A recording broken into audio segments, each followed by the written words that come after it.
حلیمہ ہویا کمالے جدہ ملی کوئی نہیں او ملے علالے جدہ ملی کوئی نہیں او ملے علالے جیڑا سب تو سونے جیڑا سب تو سونے انہوں لے ان الحمدللہ والصلاة والسلام علی من لا نبی بعد اما بعد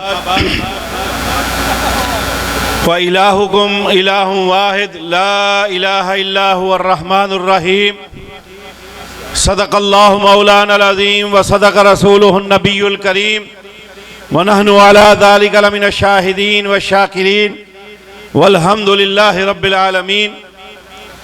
اہلیان جڑا والا، آج برادر مکرم مولانا ابو بکر پٹوی حافظہ اللہ تعالی نے جس عظیم الشان عنوان پر اس عظیم الشان بابرکت پروگرام کا انعقاد کیا ہے، وہ ختم نبوت کے حوالے سے ہے، سیرت النبی صلی اللہ علیہ وآلہ وسلم کے حوالے سے ہے۔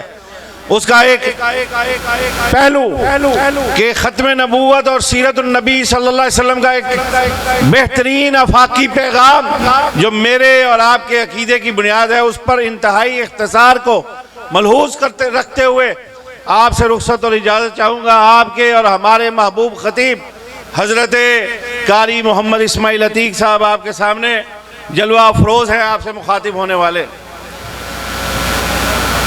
اللہ رب العزت کی توحید ہمارے عقیدے کی بنیاد ہے، اللہ کی شناخت، اللہ کی پہچان ہمارے عقیدے کی بنیاد ہے، اور یہ شناخت، یہ پہچان اور یہ نسبت وہ عقیدہ ہے جس کے تعارف کروانے کے لیے، جو ہم تک پہنچانے کے لیے 1,24,000 کم و بیش انبیاء اور رسول اس دنیا میں بھیجے گئے کہ خالق اور مخلوق کا رشتہ قائم رکھا جائے، رب کی مخلوق کو یہ پیغام پہنچایا جائے کہ خالق و مالک اللہ ہے، رازق اور حاجت روا اللہ ہے، مشکل کشا اور داتا اللہ ہے، اور علی کل شیء قدیر اللہ ہے، کن فیکون کی قدرت والا صرف اللہ رب الکریم ہے، اس کے لیے سوا کوئی اور اختیارات کا کن فیکون کی قدرت والا، علی کل شیء قدیر کی طاقت والا رب کے سوا اور کوئی نہیں ہے۔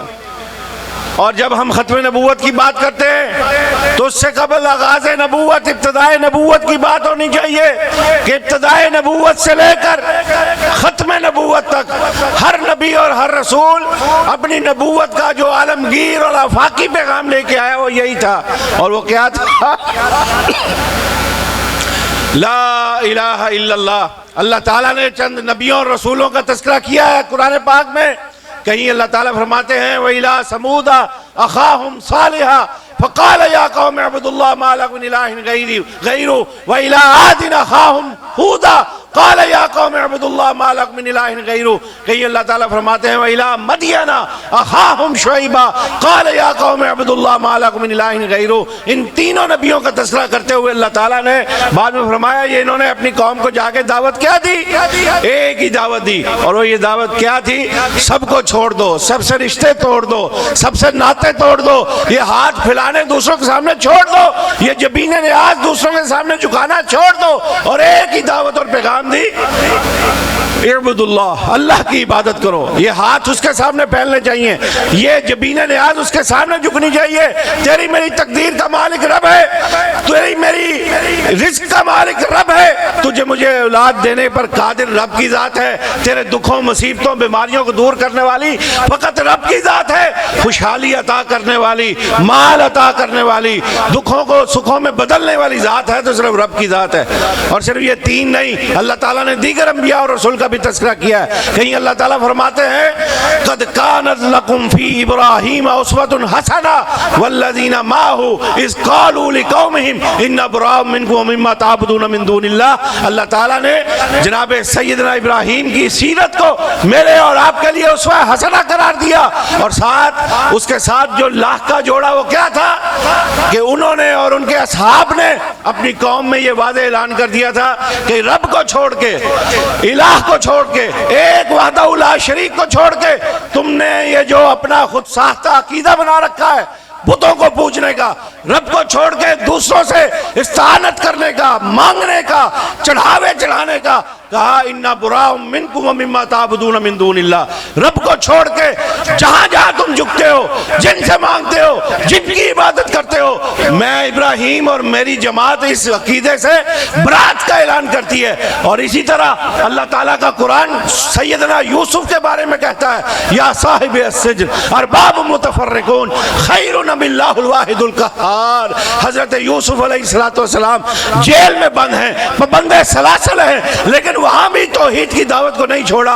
اور یہ ہمارے لیے سبق ہے, یہ نغمہ فصلے گل و لالا کا نہیں پابند, بہار ہو کے خزاں لا الہ الا اللہ جیل کی سلاحوں میں پابند ہیں, لیکن وہاں بھی اللہ کی توحید کی دعوت کو جاری رکھا. اور صحابہ جیل کو کہا اور میرے جیل کے ساتھیوں, کیا ایک رب کے سامنے جھکنا, کیا ایک رب سے مانگنا, کیا ایک رب کی عبادت کرنا بہتر نہیں ہے در در پہ رسوا ہونے سے, در در پہ جھکنے سے, در در پہ مانگنے سے بہتر کیا یہ نہیں ہے ہم ایک رب کے سامنے جھکیں, ایک رب کے سامنے ہاتھ پھیلائیں, ایک رب کے سامنے جولی پھیلائیں, ایک رب کے سامنے سر بسجود ہو.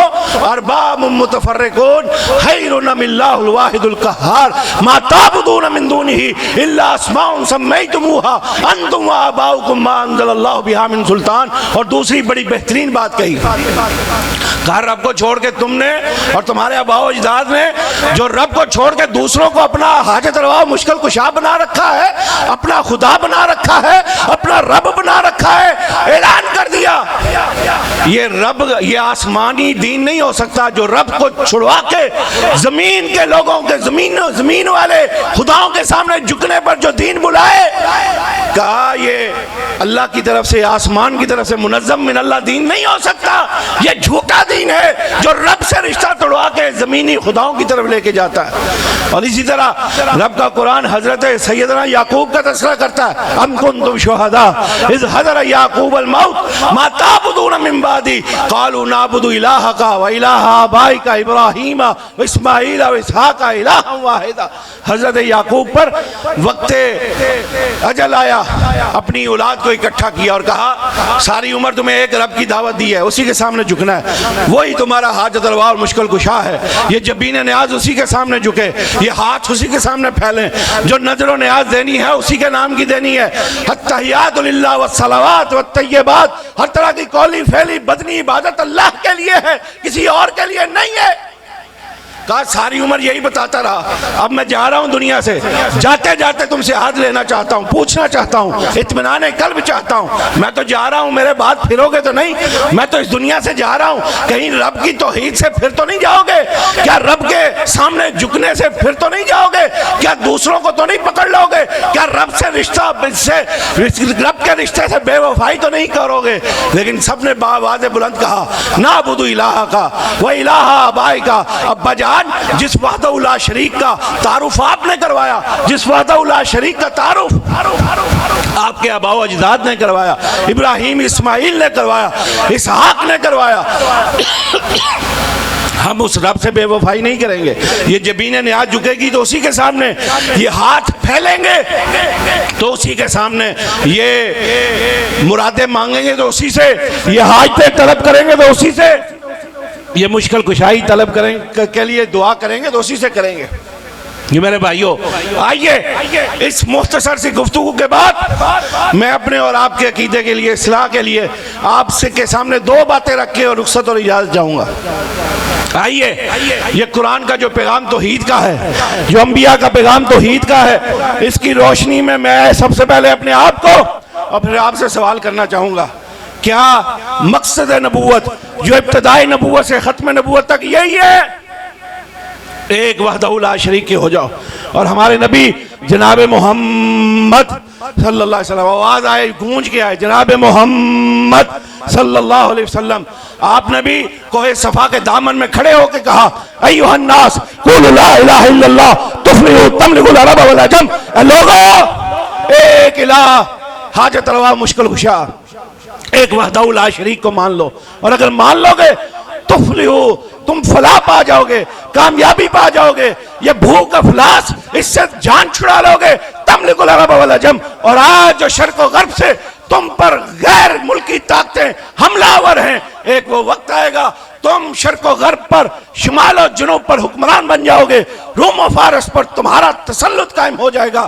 ہمارے نبی جناب محمد رسول اللہ صلی اللہ علیہ وسلم نے بھی ختم نبوت کے تحت بینر تلے یہی پیغام اپنی قوم کو دیا، اپنے رب سے بے وفائی نہ کرنا، اسی سے حاجت روائی طلب کرو، وہی مشکل کشا ہے، وہی داتا ہے، وہی گنج بخش ہے، وہی رنج بخش ہے، وہی غوث اعظم ہے، وہی دستگیر ہے، وہی علی کل شیء قدیر ہے، وہی کن فیکون کی قدرت والا ہے، وہی اولاد دینے والا ہے۔ میرے بھائیوں، جب ہمارا رب، ہمارا کن فیکون کی قدرت والا، علی کل شیء قدیر کی طاقت والا، جب وہ حاجت روا، جب وہ مشکل کشا، جب وہ داتا، جب وہ گنج بخش، جب وہ رنج بخش، جب وہ بیماریوں سے شفا دینے والا، پھر ہمیں کسی اور کے در پہ جانے کی ضرورت نہیں، کہیں اور ہمیں سر جھکانے کی ضرورت نہیں، کہیں اور ہمیں ہاتھ پھیلانے کی ضرورت نہیں، کہیں اور ہمیں نظر و نیاز دینے کی ضرورت نہیں۔ آؤ، پریشان ہو، دکھی ہو، اپنے رب سے کال ملاؤ، یہ آنسو رب کی بارگاہ میں پھینک کر تو دیکھو، رب عطاؤں کی انتہا نہ کر دے تو پھر کہنا۔ میرے بھائیو، رب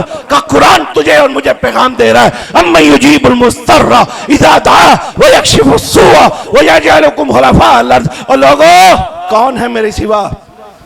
جب دکھی مجھے پکارتا ہے، جب بیمار مجھے پکارتا ہے، جب پریشان مجھے پکارتا ہے، اور میرے سوا ہے کون جو پریشانوں کی پریشانیاں دور کر دے؟ اور میرے سوا ہے کون جو دکھیوں کے دکھ دور کر دے؟ اور میرے سوا ہے کون جو بھوکوں کو کھانا کھلا دے؟ اور میرے سوا ہے کون جو ننگوں کو لباس پلا دے؟ آؤ پھر رب سے مانگو، اور پھر کیوں تم اس گمان میں مبتلا ہو؟ رب کے سوا بھی کوئی اور دے سکتا ہے۔ آئیے آخری بات کروں، بات ختم کر دوں اسی پیغام کے۔ قُلْ أَفَرَأَيْتُمْ مَا تَدْعُونَ مِن دُونِ اللَّهِ إِنْ أَرَادَنِيَ اللَّهُ بِضُرٍّ هَلْ هُنَّ كَاشِفَاتُ ضُرِّهِ أَوْ أَرَادَنِي بِرَحْمَةٍ هَلْ هُنَّ مُمْسِكَاتُ رَحْمَتِي قُلْ حَسْبِيَ اللَّهُ۔ اللہ کا قرآن کہتا ہے اس گمان سے مجھے چھوڑ کے دوسروں سے مانگتے ہو، وہ بھی تیری حاجت روائی کر سکے، وہ تیری مشکل کشائی کر سکے، وہ تجھے اولاد دے سکے، وہ تجھے مال دے سکے، وہ تجھے رزق دے سکے۔ کہا نانا، یاد رکھنا، ان ارادنی اللہ بضر هل هن کاشفات ضرہ۔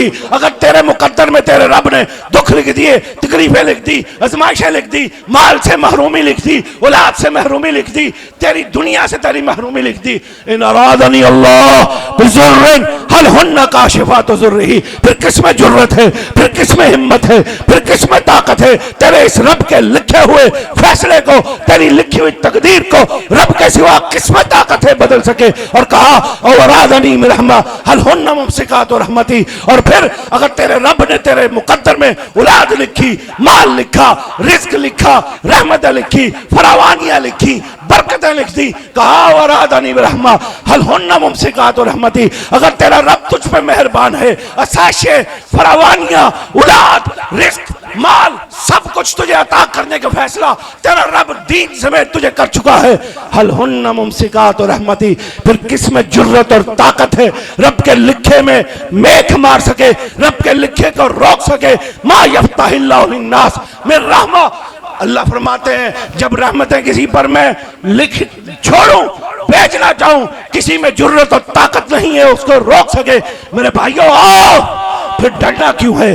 پھر دوسروں کے دروں پر در در پہ پھر کیوں برباد ہونا ہے؟ آؤ جھکو تو رب کے سامنے، آؤ ہاتھ پھیلاؤ تو رب کے سامنے، آؤ مانگو تو رب سے، آؤ جبینیں نیاز جھکاؤ تو رب کے سامنے، جھولیاں پھیلاؤ تو اس کے سامنے، نظر مانو تو اس سے، نیازیں بانٹو تو اس کے نام سے۔ آؤ اللہ سے اللہ کے ہو جاؤ، پھر اللہ کی انتہائیں تم پر برکھا بن کے نہ برسے تو پھر کہنا ما قدر اللہ حق قدری۔ آؤ اللہ کے حق ادا کرو، اللہ تم پر مہربان بھی ہوگا، تم پر برکتیں بھی برسیں گی، رحمتیں بھی برسیں گی۔ اللہ ہمیں توحید پر زندگی عطا فرما، اللہ اسی عقیدہ توحید پہ موت نصیب فرما۔ سبحان ربک رب العزت عما یصفون وسلام علی المرسلین والحمد للہ رب العالمین۔